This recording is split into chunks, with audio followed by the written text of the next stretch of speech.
it's Rebecca here from Precious Pages Papercraft, and today I'm designing a layout for Hip Kit Club. And I'm working with the December 2022 kits, a gorgeous winter themed collection, all Hip Kit exclusive products, so you won't find them anywhere outside of Hip Kit Club. So if you want to get your hands on these exclusive products, you will need to subscribe to Hip Kit. And I will leave a link in the description box below for you to all the benefits of subscribing, because there are a few.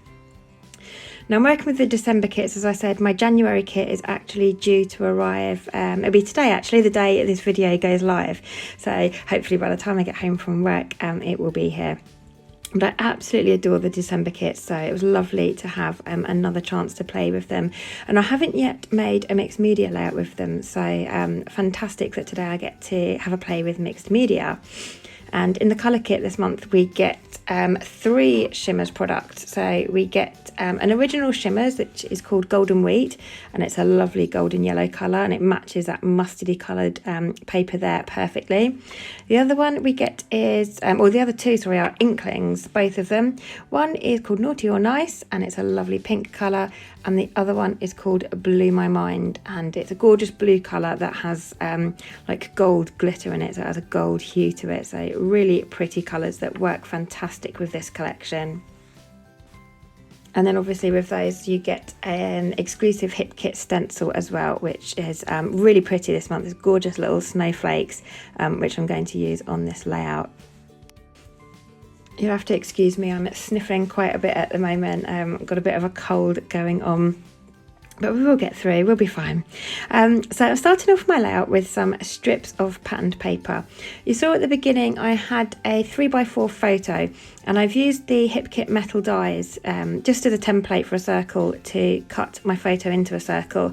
I have to use these metal dies in that way because my die cutting machine is so tiny that the largest, I think 5 of the nesting circles don't actually fit through my machine.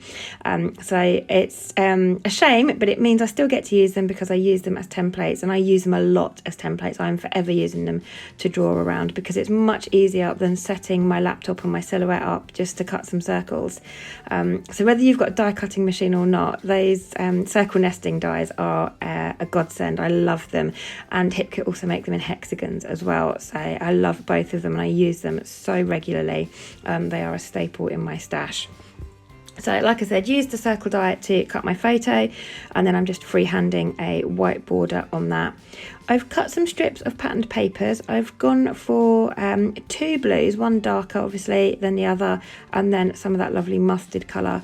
I wanted to try and avoid the pinky tones as much as possible because I'm going to use the pink Inklings for my mixed media, so I didn't want too much pink. I didn't want it too heavy on the pink. So that's why I've decided just to back my photo with a layer of light pink patterned paper and not have much more pink other than the mixed media and sort of the embellishing that's going to come in a minute. So I've cut those strips in varying lengths, distressed all the edges, and then cut kind of fishtails at the ends just to make them a bit more interesting, just so they're not boring strips across the middle. And then my photo is going to sit on them like so. And I'm going for a very minimalistic layout today. I absolutely love white space on a layout. I don't like to overcrowd my pages. So what I do tend to do is have my design sort of concentrated in one area on the page, and then kind of heavily embellish and decorate that part of the page, but leave the rest of the page white or empty, just so that it's not sort of too much on the eye.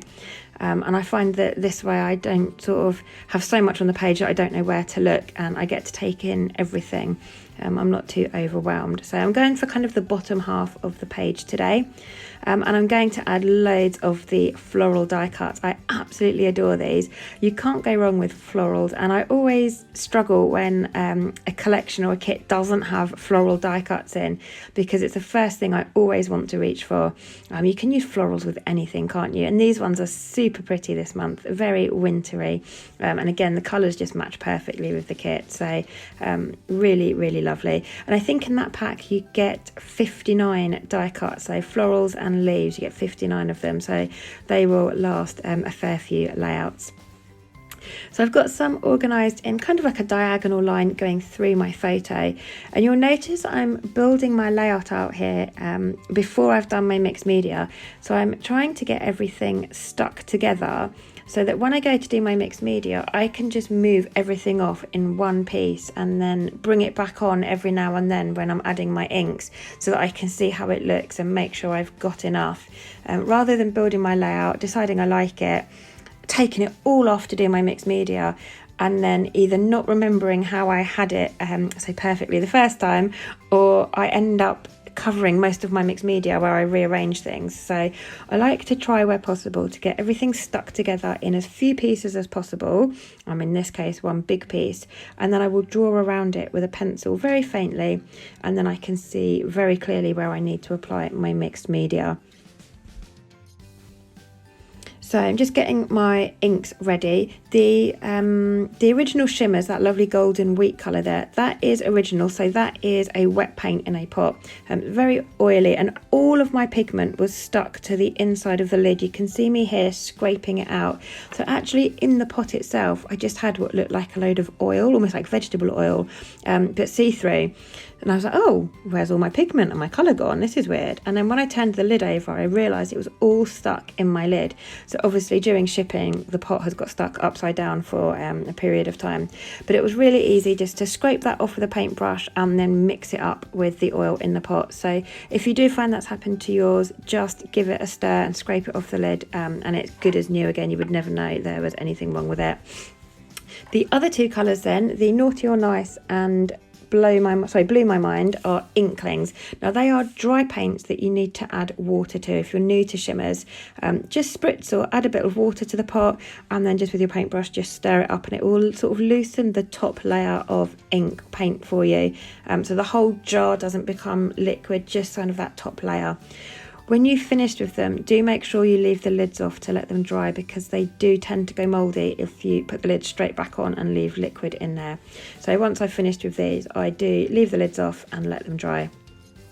And you might have noticed that I'm using a scouring sponge to apply my mixed media, something I saw one of our previous design team members do once, the lovely Josephine, and I love the control it gives, and I love the texture as well. Sometimes I find with the packaging technique it smooshes the ink out and it just doesn't have any kind of pattern to it, whereas applying it with the scouring side of a sponge, I really love the effect, and you'll see it more in the close-ups. So I've applied my ink like that on some packaging and then with the sponge, and now I'm coming in with the Hip Kit exclusive stencil that we also get in the December colour kit, and I'm adding some white texture paste. This one's by Ranger. Adding that to some packaging and just pouring some of the shimmers paint on top, and then with a plastic spatula just mixing that in, effectively making my own kind of shimmers coloured texture paste. And then I'm just adding that through the stencil, sort of tone on top of the ink that I'd applied to my background. And really importantly, I am cleaning my stencil in between. I became victim of that once before and thought, oh, I'll leave the texture paste, it'll be fine, I'll clean it after I finish my layout, and I couldn't get it off. So now I always keep a pack of baby wipes in my desk and make sure that I clean my stencil as soon as I've used it. So I've got those colours in place. I'm just going to finish off with some splatters of the golden wheat, and I love that colour. It's got a lovely gold hint to it. So just splattering that around, and then I'm going to take a moment with my heat gun to dry that all off so that I can sort of add the last few bits to my page. So you'll see here I kind of skipped the drying process for you. I'm adding foam behind everything on my layout. So I already had foam behind my photo, and then I decided to raise the rest up as well, just to bring in a bit more dimension and kind of like a shadow effect underneath all the patterned papers and florals and things. Now that's stuck in place, I'm just adding a few more finishing touches. So I love these puffy stickers. I think these ones came in the Pocket Life kit. But they are just adorable, and I really do love them. They're all little as well, so you can add loads to a page without overcrowding it, and they're so handy to just sort of tuck here and there. So I'm using those. I've also used for my title one of the chipboard stickers that says winter, and then some of the alphabet stickers from the Pocket Life kit to make my title Winter Walk. and that is pretty much me done. I did give you a close up here, and then after I turned the camera off, I found the gorgeous pack of sequins that we get in the kit, and I'd totally forgotten about them. So you'll notice here in the close-ups I have added a few sequins for a bit more bling, because you can never have enough sparkle on a page. But that is me done. So thank you very much for joining me. I hope you've enjoyed this layout with the December kit. Like I said at the beginning, I will leave some links in the description box below for you to our Hip Kit Club Facebook page, our group, and also our website, obviously, where you can head on over and subscribe, and I'll also list those subscriber benefits. But thanks again for joining me. I hope you've enjoyed it, and I'll see you next time.